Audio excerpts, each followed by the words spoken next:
I know what you're thinking. Not that Endgame. Endgame's a 1983 post-apocalyptic action movie from director Joe D'Amato under the pseudonym Stephen Benson. The movie opens with the end. This kind of image hits a little bit harder these days. It's the year 2025. Uh-oh. Anyway, nuclear war has ravaged the planet. This guy pulls a corpse away from some hungry rats. I hope he's gonna bury that thing in oh no. Seems the mutants don't mind corpse sushi. Walking amongst the mutants is Lilith. And my, isn't she fashionable? Just then the police arrive in their boxcar. This is the Security Service, or SS. That's about as subtle as a brick to your face. They're scanning the area for mutants, but don't find any. They go to leave and... Oh, you dummies! If you had just waited another minute, you would have been fine. For a group that's searching through high radiation zones, they certainly have a lot of skin exposed. Endgame is the most popular TV show since 2012. It's also the only TV show. Funny how that works. A contestant runs through a selected zone, all while being chased by a handful of skilled hunters. That sounds familiar. The prey this time is Ron Shannon. He's a former hunter who has decided to become the hunted. It's more dangerous, but the pay's better. Here he is getting ready for a Kiss concert. Here's something I didn't think would survive the apocalypse. Ads. Do you know the favorite food of Endgame champions? It's Life Plus. Meanwhile, security is tight at the Cure concert. They really thought the new wave look would be the default in the future, didn't they? Shannon gets ready for his run, so the judges check his weapons. Yep, this is a whip all right. Hey, maybe don't point the weapon at the guy while you're checking the chambers. Here come the hunters. My character from Deathland's Hell on Earth, Elton John, and Big Ape. She can make a baby. Okay, really, this is Woody. Strong as an ox, agile as a cat. I pity his opponent. And I pity the fool. Gabe Mantrax, the karate expert, and Kurt Carmack, Shannon's friend turned enemy. Shannon gets ready, and you know what that means. It's time to start running! Kind of lackluster production value for a show that's in its 13th season. No fanfare or even a sign. Shannon has a 30-minute head start. He has to evade the hunters until tomorrow to win. The viewers enjoy refreshing ecto-cooler. Over at Bad Guy headquarters, the government wants to eliminate the mutants. I can't do that because it'll make them look bad. So they plan to do this during Endgame because everybody will be paying attention to that and somehow won't notice the genocide. Here come the Death Troopers. They go from scary to silly if you speed up the footage. The box truck is back! Lilith's wandering around and gets attacked by mutants. Thankfully, she runs into Shannon. They try to bribe him with a stone sword key, but he sends them off. Lilith then tells him they sent her here to look for him. He's not really interested, so he leaves. The SS finds the mutant soup kitchen and cleans house. This isolated zone has just the right amount of smoky ambiance. No credit! Woody looks like an unlockable character from Mortal Kombat 3.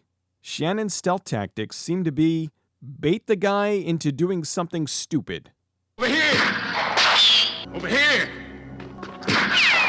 Over at production, one of our screens is blue!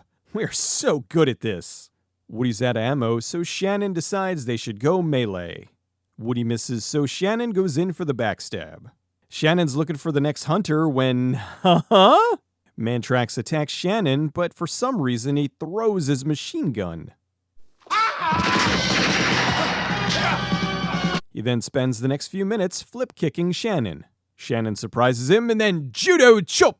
Karnak shoots at him and forces him into a dead end where Lilith is waiting. You've got yourself in a trap. There's no other way out. So what you're saying is, we're caught in a trap. I can't walk out. Shannon hides while Karnak comes looking for him. Lilith contacts him telepathically to warn him. Turns out she's a mutant, and this is her ability. She's leaving the city tomorrow and wants him as a guide. I'm hiding so I don't get killed. Is this really the best time to be telling me this? Here come the camera crews. Why do they need hazmat suits when no one else does? It's fighting time! Shannon kicks Karnoff off the floor and goes in for the kill but lets him live.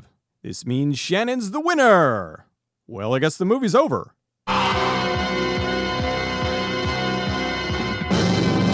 Oh, wait, we still got like an hour left. They really are pushing this Life Plus juice. Life Plus. The high protein, easy to assimilate energy drink. What is Life Plus, the G Fuel of the apocalypse? Shannon hears Lilith is in trouble. She's being taken by the SS, so he once again uses his patented neck chop to stop them. The government's upset because Shannon's disappeared. How'd he disappear? Don't they have cameras everywhere? They find the survivors and hide out in his trailer. The government can't find him in his trailer. Did they even look? Where'd you look? In an alleyway. Well, I'm out of ideas. Shannon agrees to help them escape. Shannon goes to the secret underground training dojo. He wants to hire some guys to help them escape the city. The owner tells him that Ninja, the pacifist, might help him.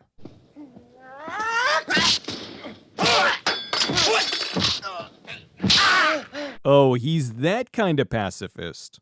It's no use. He's dead. Shannon heads into some ruins when, uh-oh, barrel! He gets ambushed by these guys. He's there looking for Kovacs, another mercenary to hire.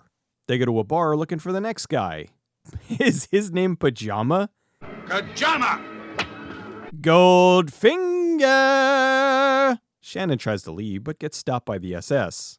Karnak shows up and saves his life. Now we're quits. Now we're quits? Not even? They meet up with the rest of the survivors and lead them through a Halloween adventure. They load up a truck and move out. We got a great big convoy rocking through the night. We got a great big convoy. Ain't she a beautiful sight?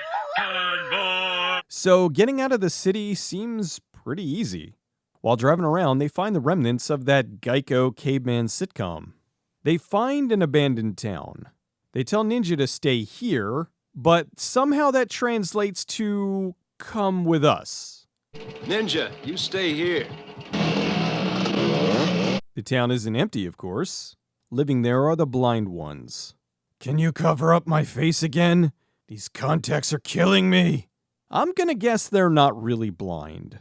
Oh no! They've activated Horde mode! Lilith tells Shannon that they have a telepath who's helping them see. Shannon finds the telepath and kills him. This then blinds the cultists so the group can get away. Now without a little revenge, though. Later that day, they stop for dinner. Shannon goes looking for Lilith and finds her teaching the kid how to levitate things. See? It's super easy! All you have to do is think real hard, and someone will move the rock with fishing wire. The guys find their next destination. They locate Paula Cole all tied up, and Lilith tells them a moment too late that it's a trap. They kill the baddies, but lose the professor. Karnak warns them the extras from Rad are on the way, and drives multiple gangs of devolved mutants. And then it's all-out war! Some of them get away, but Lilith is captured by Mr. Fish Guy. Ninja is mortally wounded, so he goes in for a kamikaze maneuver. They won the battle, but lost some of their mercenaries. Shannon and Karnak go looking for Lilith. Lilith reaches out to Shannon. She warns him that Karnak isn't there to help. He's gonna kill him once they get the reward. Lilith then gets raped by a fishman. Better wait until dark. Don't wait until dark! Rescue me now! They sneak into Liquid Sky Club to rescue Lilith. I guess you could say he guts this guy like a fish. Shannon and Lilith get away, but Karnak gets trapped. They make it back to the van and head for safety. Happy music! I guess everything's okay now? I guess not. Here come the SS! This is bad. Shannon tells Tommy to use his powers to save them. Tommy, can you hear me? Can you feel me near you? Tommy uses his power to kill all the SS troopers. This looks dangerous. With the SS dead, the rescue helicopter arrives. They deliver these wood bars painted gold. Are they all gonna fit in this thing? Lilith tries to get Shannon to come with them, but he stays behind. You leave that alone. Okay, how did he survive? I think I need to consult with an expert on this. I mean, honestly, are you really surprised? This is George Eastman we're talking about. George Luigi Montefiore fucking Eastman. The man who can make baby, who eats his own guts and asks for seconds, and who arm wrestles truck driving cyborgs because he's the strongest.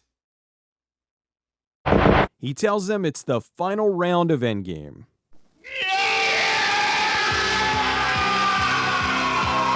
Endgame was one of many Italian post-apocalyptic films, or maxploitation. This was made shortly after D'Amato directed 2020 Texas Gladiators, which I still can't believe wasn't remastered on Blu-ray for 2020. D'Amato is quite proud of it, saying it's his best film. He also went so far as to say the 1987 film The Running Man was a ripoff of Endgame. Although Stephen King's novel The Running Man was released in 1982, it's quite different from the movie. It's weird. They all kind of share similarities, and while The Running Man is significantly different from Endgame, I do think there's enough similarities between the movies. I think it was an adaptation of the King novel, while also borrowing some elements from Endgame. I'll talk more about that in the future. The poster for the movie is fantastic, but unfortunately, as is often the case, it massively oversells the film. This makes it look so much cooler than this. Still, it's great fun for what it is. The poster was repurposed for Apocalypse Warriors, which was the alternate title for Cirio Santiago's Equalizer 2000. This was unfortunately Joe D'Amato's last post-apocalyptic film. Beyond that, it was one of his last action movies, before doing a string of softcore and hardcore porn. Endgame is another killer post-apocalyptic flick. It's not as action-packed as the box claims, but it's not slow by any means. If I had any complaints about the film, it's that Endgame is really only about 30 minutes of the film. Once Shannon wins, he helps the mutants, and the rest of the movie is them escaping into the city.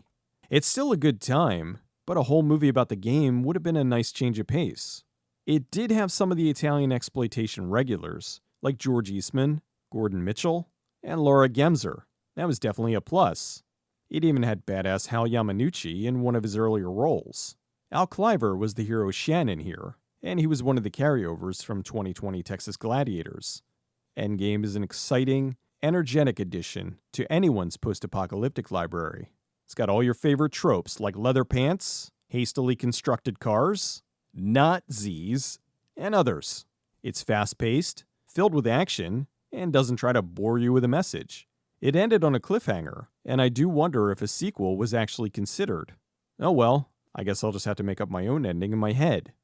They both get really hurt, call it a draw, and decide to split the gold-painted wood evenly.